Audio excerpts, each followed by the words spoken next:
안녕하세요, 연애도감입니다. 오늘은 대리카톡을 가지고 왔고요. 대리카톡을 하면서 10건 중에 8건이 처음에 일십을 당하거든요.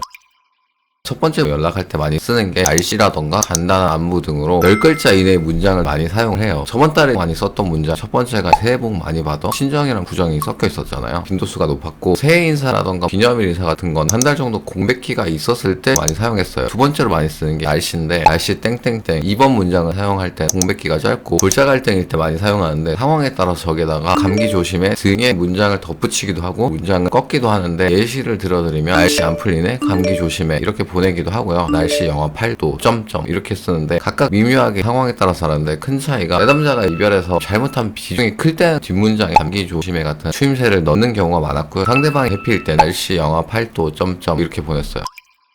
이유라고 하면 회피일 때 뜬금없는 문장 상대방의 잘못에 대해서 삭제시키는 문장을 쓸 때 답이 잘 오던데 아무래도 껄끄러움을 암묵적으로 제거해줘서 그렇지 않을까 경험을 통해서 생각을 하고 있어요. 잠수를 타거나 동굴에 들어간 게 민망하잖아요. 암묵적으로 삭제시켜버리는 게 의도인데 의도가 전달 안 될 때도 많아요. 세 번째는 아직까지도 많이 쓰는 건데 잘 지내 뒤에 물결로 가거나 점점을 넣거나 물음표를 넣는데 그때 상황과 제 감에 맡기는 편이에요. 그 외에 이전 영상에서 얘기한 안녕이나 이름 부르기 같은 거 요즘엔 안 써요. 유튜브로 공개해서 다른 분들이 많이 쓰시기도 하고 동어 반복되는 경우가 있어요. 상담을 가져와가지고 보냈는데 이미 그 전에 그렇게 보냈던 거죠. 일십당하고 나서 3주 뒤에 보내는 것도 많이 하는데 영상대로 했다가 두 번 일십당하면 대리카톡을 못 하거든요. 요즘 제가 하는 대리카톡들이 의뢰를 받아가지고 진행하면 거의 첫 번째가 씹히는데 일십인 경우와 안일십인 경우가 있는데 안일십은 완전 다른 분야라서 오늘 할 얘기는 일십일 때예요.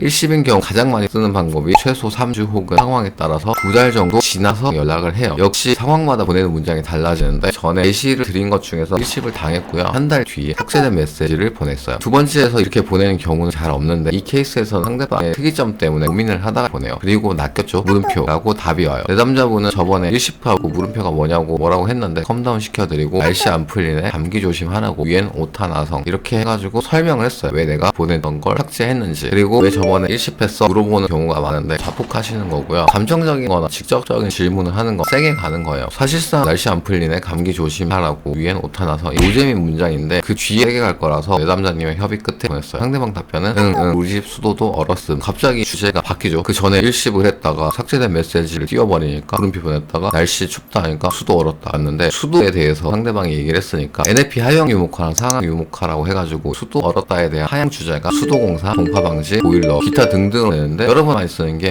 그러면 해빙 해야지 기사님 불렀어? 이런 식으로 문장을 이어가려고 하는데 맥락상은 부드러운데 저프레임이 돼요. 저프레임이 되는 이유는 앞선 영상에서 많이 설명을 했었으니까 만약에 상대방이 회피성도 없고 통제욕이나 나르시즘 성향도 없다면 고민 안 하고 정상적으로 보내시면 돼요. 해빙기사 불렀어? 기사님 불러야지. 날씨 추워가지고 딴 데 다 얼었다더라. 상대방이 얘기의 맥락을 이어가면 되는데 아까 얘기했잖아요. 상대방이 특이점이 있다고. 그 중에 하나가 회피긴 한데 내담자분이 설명은 회피까지만 해달라고 해가지고 특이점이 있다. 저는 꺾은 거죠. 돌 씻고 날렸어요. 상대방은 수도 얼었다고 하는데 주말에 커피 괜찮을까? 이렇게 보내고 일십을 당해요.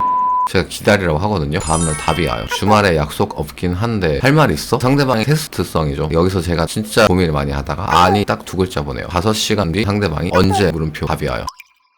여기까지가 진짜 짧은데 고민을 했던 거랑 내담자님이랑 의논했던 게 길었거든요. 제가 하는 방식은 최소한 5턴은 근황을 묻다가 7턴 정도의 약속을 잡는데 요즘에 시간 텀이 아닌 기다림 텀을 가지고 해요. 많은 분들이 상대방의 답변이 왔을 때 5시간 있다가 보내야 되는 거 아니냐 1시간 있다가 보내야 되는 거 아니냐 질문하시는데 늘 얘기하지만 바로바로 보내요. 그리고 이건 시간 텀이 상대방 답변 올 때까지 기다렸던 거예요. 처음 한 달 정도 기다린 거고 두 번째가 커피 얘기하고 하루 기다린 거고 다음에 언제까지 오는데 5시간 짧아지긴 하지만 한 달 하루 5시간 여러분이 추가로 보내시는 건데 여기서는 추가로 안 보내가지고 언제 물음표가 뜬 거예요. 뒤에 제가 많이 쓰는 거죠. 괜찮은 카페 2개 링크 만들어가지고 시간 더블 바인딩 해가지고 약속을 픽스를 해드려서 커피를 마시고 두 번째 만남을 진행하고 있는 중인데 오늘 하고 싶었던 거는 대리카톡을 요즘 보내는 건 거의 처음에 씹히고 두 번째에서 대답이 이어지는데 가장 많이 사용하는 방식이 3주 정도 뒤에 보내는 방식. 안부 인사 보내고 3주 뒤에 보내는 게 뭐가 다르냐고 하는데 상대방의 입장에서는 내담자의 성격이면 추가톡을 보내는데 안 보내는 걸 가지고 많이 변했다고 느끼는 것 같아요. 3주 공백기 동안 돌발 행동을 안 하시면 되는데 가끔가다 못 참고 보내고 나서 연락해 주시는 분도 많거든요. 생각보다 의외로 안부 인사하고 4주 정도 쉬었다가 보내도 답장이 많이 온다. 두 번째는 또 답장이 오거든요. 예시 하나를 가지고 왔고요. 다음번에는 더 좋은 영상으로 찾아올게요. 감사합니다.